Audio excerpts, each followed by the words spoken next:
Hello, everybody. Dr. Rick Wallace here, dropping in on you. I hope everybody is having a good time uh, as they wind down the day. I know it can be difficult with everything that's going on to talk about having a good time, but I think that we have to find a way to unplug. I think that we have to find a way to allow ourselves to decompress, so to speak, because what we're dealing with on multitudinous levels is enough to cause psychotic breaks, to drive one to some form of depression, to create gravity and frustration at a level that can produce uh, negative results on numerous different scales. And so I think you have to find a way to smile, find a reason to smile, find a reason to be happy and joyous. With the work I do, it can be a challenge, but I think I do a good job in being able to step away from passion about, step away from the work that is consistent, step away from all of the negative information that floods my desk daily, step away from it all long enough to smell the roses, long enough to appreciate my wife, long enough to be grateful for my children, long enough to be thankful for my businesses, long enough to understand that there's still a life to live despite the darkness. And I want to encourage all of you to do just that. I want to encourage you to keep your heads don't plan on being here long, but I do want to address a couple of things. I have been asked on multiple occasions, what do I think about what's going on in Minneapolis? And um, there are a few things I think I've been asked about the rioting and what does it produce. One of the things that I heard someone say today, a gentleman that I respect a great deal, he said that we need to be careful about how we push and demand others to behave in lieu or in light of what is transpiring. We've got to allow people to be angry in their way and grow into what we may feel is the proper response. I think that there's a unique perspective that we must take when we look at riding. Riding, in and of itself, will cause devastation to property. And unfortunately, in many times in the past, we have chosen to destroy what belongs to us out of an expression of rage and anger. In recent history, we have seen in Ferguson and in Baltimore that we targeted businesses and property that we identified or perceived to be those who are part of the oppressive group or outside of the community, so to speak. And the question is, does that have a benefit? There are two sides to this because you have to have an understanding of the long game. The long game has a couple of levers, and the long game says that when you destroy their property, you hit their pockets. The truth is, the vast majority of those businesses are going to be insured, and a lot of those businesses may already be suffering because of the current reality with COVID. And actually, damage to the property may actually benefit them because their policies may pay out more than the business is actually worth at this particular time. You also have to understand that when you devastate a community or a particular region like that, you set it up to be gentrified. You set it up for uh, urban development, so to speak, or to initialize urban renewal. And so you have to be aware of how the game is played. Now, if you can strike a blow and destroy it and be in a position to move as a part of the redevelopment of that community, then there may be a benefit benefit in it. But I think that at a primitive level, what you have when you look at what's going on in Minneapolis, you have an initial response that says we're unhappy and we will no longer sit idly by and passively with science. With science, we're going to take action. Where I find the opportunity is not necessarily in the fact that they're rioting and they're burning down buildings and stores and businesses. That's not where I find optimism. I find optimism in the energy to act. And then my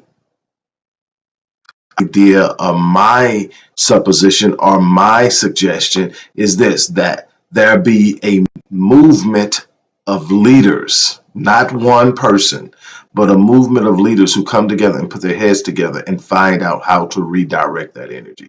Take the anger, take the rage, take the frustration, take the hostility, and say, okay, instead of doing this, this is our next move. Galvanize people based off of a common event.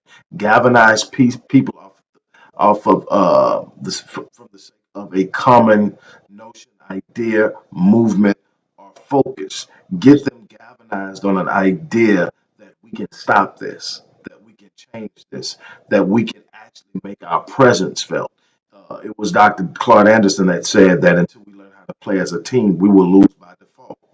And that is so true. We are going to have to learn how to operate and function as a unit. Not because we agree on everything, not because we all have the same philosophy, because we all have the same purpose, the same destiny, the same desire, and that's to empower our people. And so that's where we have to operate. That is where we have to literally push from and operate from. And so that's the focus. That's where we have to be. That's where we have to end up. That's what we have to do. And so when I look at it, no, from a pure perspective, rarely does that type of destruction end up benefiting in any direct way. But it does serve notice that there is a level of disenfranchisement and frustration that is driving people to action. Now, the action that we're seeing may not be the action you want. Now, on the other side, from a pure standpoint of how I feel, I also know that when it comes time for revolution, you cannot expect the sustaining of the status quo as your norm. See, a lot of people are looking at what's going on and it makes them uncomfortable because a lot of people who look like me have a certain level of comfort, or at least a perceived comfort, that makes them uncomfortable with the idea of standing up and having to go toe to toe with anybody. They like being able to come home to their $300,000 home and their central air conditioning and heat, and a six-figure job or whatever. They're okay with it. To them, they're comfortable. Why would I want to get up? Even some people with high five-figure jobs are not trying to disturb the status quo because they're eating, and so they don't have the same experience as some who aren't eating and some who are struggling to pay bills, some who are completely locked outside of the pools of access to the mechanisms of wealth. So they see things differently. They are less likely to be in a situation where they're going to be stopped for no reason, harassed for no reason, because maybe they're in an environment, but they are finding out that they cannot out earn they cannot earn blackness.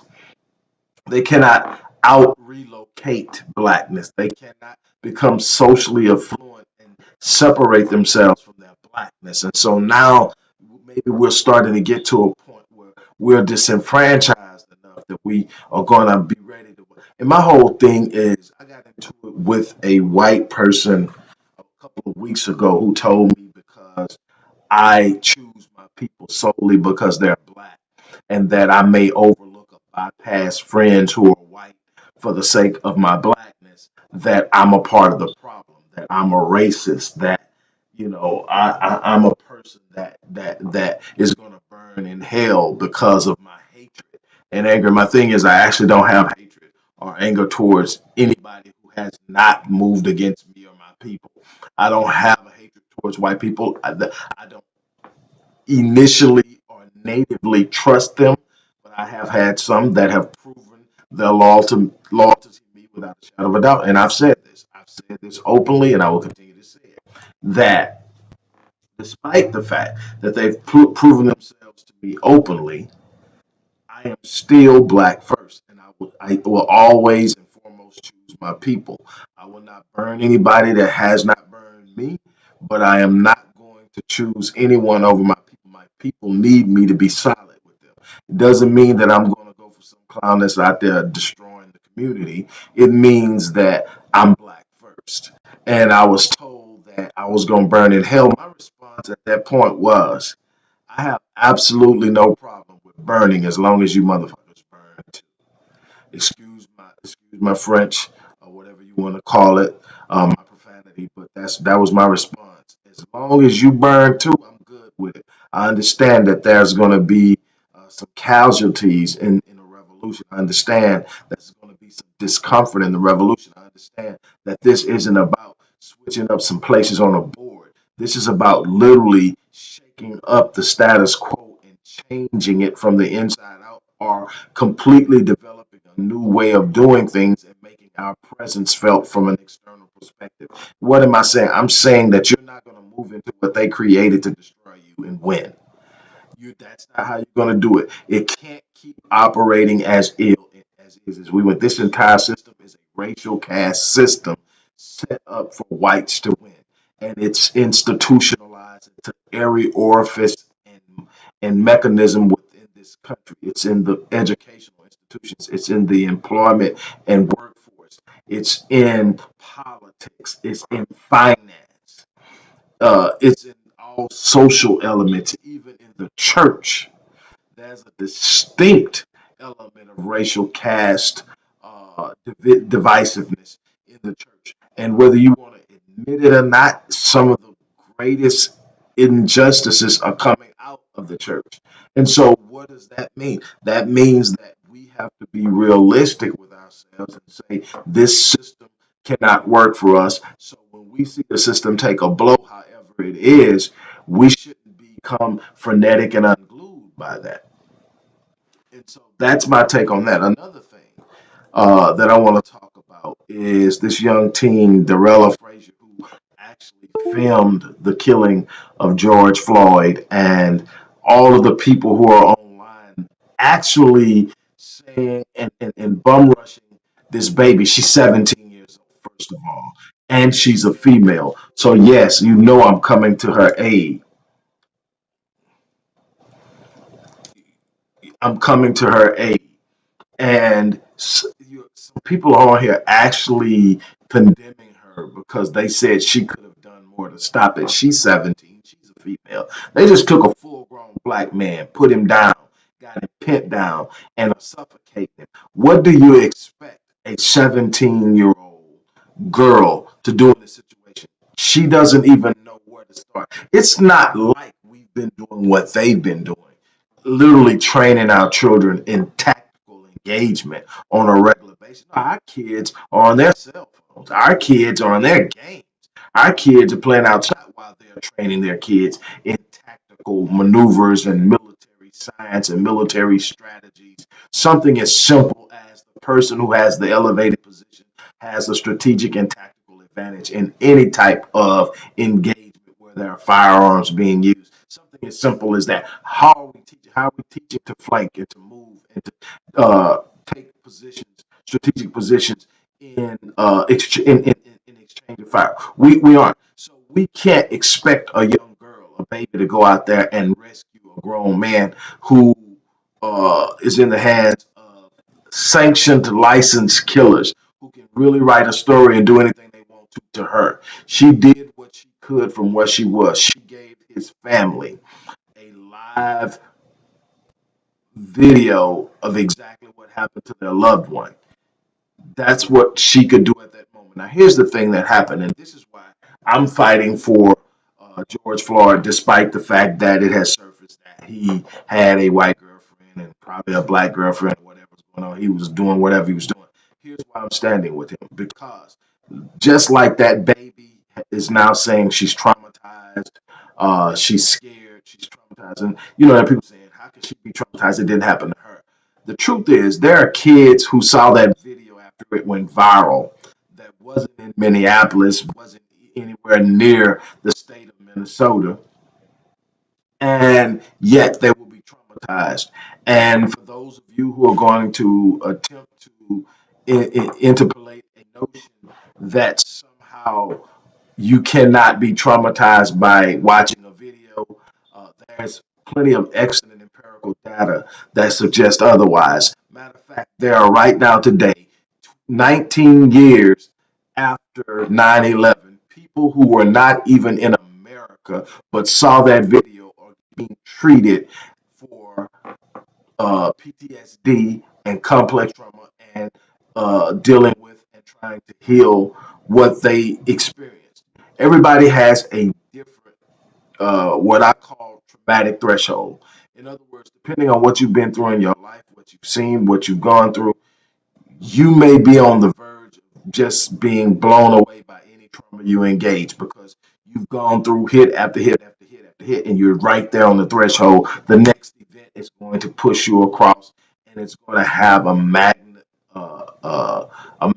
impact on how you perceive it, how you process it, and what it ends up doing in your life. You cannot tell any other person what they can and cannot do by way of experiencing a traumatic event. It can be very traumatizing depending on where you're at, where you do. Also, it can be highly traumatic to a person who identifies with the victim. You know, but you had people in South America who were traumatized by watching people jump from however many stories those towers were, from those top floors to their deaths, to get away from the heat and the flames. And that is something that's still going on. So you can definitely see where someone can look at a black male and see themselves in the black male, or see themselves in the struggle, or see themselves as helpless and hopeless, and see themselves in, what could I possibly do if it happened to me? It's easy to actually find yourself in a situation where you've been traumatized by something like that. That's one of the reasons 5 years ago I decided I would stop watching these videos. And I ask and I work very diligently not to see them.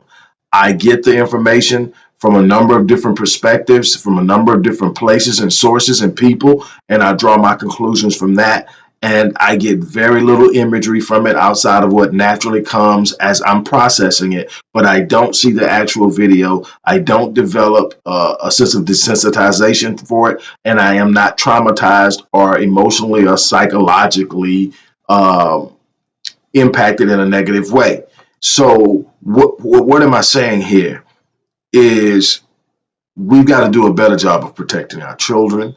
We've got to do a better job of being realistic when we're talking about something like that. This young girl is 17 years old. Unless y'all know something about her I don't know, like she's a covert CIA operative or something, where she's got skills that I can't possibly see, that she could be able to unarm 4 police officers and get them off of the guy. Okay, but that's not what I'm hearing. I'm hearing it was a struggle for her. She watched this, and now she's being hassled and bullied and threatened. And what she did is she provided the proof of just how brutal and hostile these police officers were, specifically the one kneeling on Mr. Floyd's neck. My thing is, until we unify, until we come up with a strategy, what we had in Baltimore, we had in Ferguson, especially in Ferguson, we had the energy, we had the focus, we had the momentum, and we were moving in a way. And what we did is, we did not have enough people standing with those who were on the ground, and fighting to actually give them the resources they needed to create strategies and to galvanize the people and to hold the energy and to actually start to implement changes. What we allowed to happen was the nonprofit industrial complex to come in with groups like Black Lives Matter, who made their hay off of the death of Mike Brown, but have since done nothing to stand for the mistreatment and the alienation and the killing of black men. It's so far from that it's unbelievable. All you got to do is go to the site and see what it is. It's nothing. It was funded by George Soros, and it came in and did exactly what it was supposed to do: detract from the true nature of the movement, take away from it, and also to attract and pull away the money flowing in based off of what's happening there. So they took in a lot of black dollars that were meant to come into that community and be a catalyst or support or resource to the people who are trying to create change in a place that has historically been oppressive to black people. And they directed that funds into their coffers, went off and back the LGBTQ community, back the gay community, turned around and backed certain feminist agendas, but not in any way, form, or fashion got behind the black nuclear family or the black man. And so what we need to be doing is watching what is happening in Minneapolis, in the Twin Cities, and we need to come together with mental strategies, come together, put our minds together, and come up with a way that we can actually do something to make this matter, to make it count. So it's not just another hashtag Trayvon, hashtag John Crawford, hashtag Kevin Gardner, hashtag Mike Brown, hashtag Oscar Grant, hashtag Sean Bell. I could just literally keep going on of all the hashtags with no progress whatsoever. It's time for us to galvanize the energy, galvanize the pain, galvanize the anger, galvanize the energy, and say we are going to organize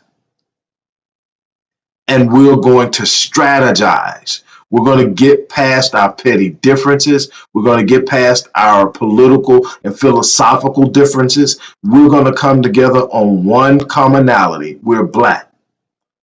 And we're going to stand up and we're going to move based on that. We'll figure out all these other differences after we get through this wall. But right now, this needs all of us to stand together and move forward and to push that wall down and to let everyone know, send a message that we are no longer going to sit idly by while you kill us. We are no longer going to sit idly by while you drive us into poverty. We are no longer going to sit idly by while you sit up and do the things that you're doing to us that keep us in a place, in a position of detriment. We are no longer going to stand for it. We are going to take strategic action. We are going to move forward and get some things done.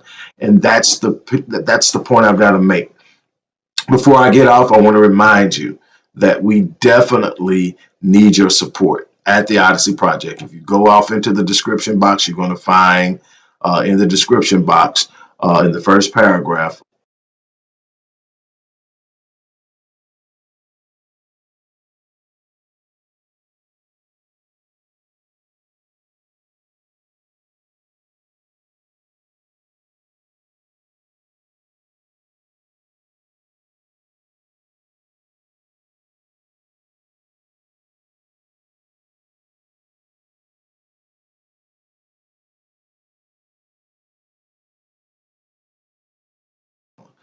we are putting together programs. We're still working programs for Black Men Lead Rite of Passage Initiative, Restoring Ghettos Forgotten Daughters, the Black Empowerment Initiative, also mental health, and the research is going off into literally the 100,000 hour range with myself and a couple of other people that I've recruited. I myself have gone high into the